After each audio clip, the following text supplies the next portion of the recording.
ದೇಶ ಮತ್ತು ರಾಜ್ಯ ಸ್ಥಿರವಾದ ಆಡಳಿತ ಬೇಕಂದ್ರೆ ಕಾಲಾವಕಾಶ ಬೇಕಿದೆ. 1 ವರ್ಷಕ್ಕೆ 5 ಲಕ್ಷ ಎಕರೆ ನೀರಾವರಿ ಮಾಡಿದ್ರೆ ಇವತ್ತು 2.5 ಕೋಟಿ ಎಕರೆ ನೀರಾವರಿ ಇಡೀ ಕರ್ನಾಟಕದಲ್ಲಿ ಭೂಮಿ ಖಾಲಿ. ಯಾಕಾಗಿ? ಯಾವ ಕಾರಣಕ್ಕಾಗಿ? ಈ ದೇಶದಲ್ಲಿ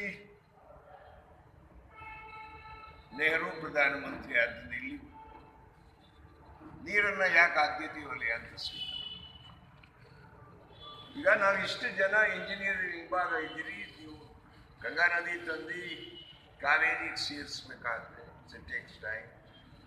ನದಿ ಜೋಡಣೆ, ecological imbalance, nature, pollution clearance, it takes time.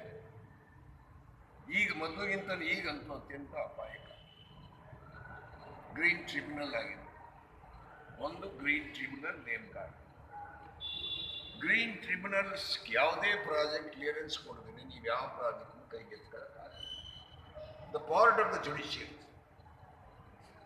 Part of the judiciary. ಆದರೆ ಏನ್ ಮಾಡಬಹುದು? ನಾವಿಲ್ಲೇ ಆಂತರಿಕವಾಗಿ ನೇತ್ರಾವತಿಗೆ ನಾವು 2000 ಸ್ಯಾಟಲೈಟ್ ಸರ್ವೆ ಮಾಡಿದ್ದೀವಿ, 2000 TMC. ಯಾಕೆ ನಾವು ಆ ನೀರನ್ನು ತರಬೇಕು? ಕಾರಣ ಪ್ರಕೃತಿ ನಾಶ ಮಾಡಿದಾಗ ಇವತ್ತಿನ ಸೈಫನ್ ಟೆಕ್ನಾಲಜಿ ಮೂಲಕ ಯಾವುದೇ ಭೂಮಿ ಮುಳುಗಡೆ ಆಗಲಿ ನೀರು ತರುತ್ತೆ. ಮತ್ತೆ ಯಾಕಾಗ್ತದೆ? ಜಲಚರಗಳು ಸರ್ವನಾಶ ಆಗ್ತದೆ, ಪ್ರಕೃತಿ ಏರುಪೇರಾಗ್ತದೆ. ಹೌದು, ಆಮ್ಲಜನಕ ತುಂಬ ಅವಶ್ಯಕತೆ ಇದೆ. ಸಮುದ್ರದಲ್ಲಿರ್ತಕ್ಕಂಥ ಎಲ್ಲ ಜೀವಿಗಳು ಬದುಕಬೇಕಾದ್ರೆ ಆಮ್ಲಜನಕ ಬಹಳ ಮುಖ್ಯ.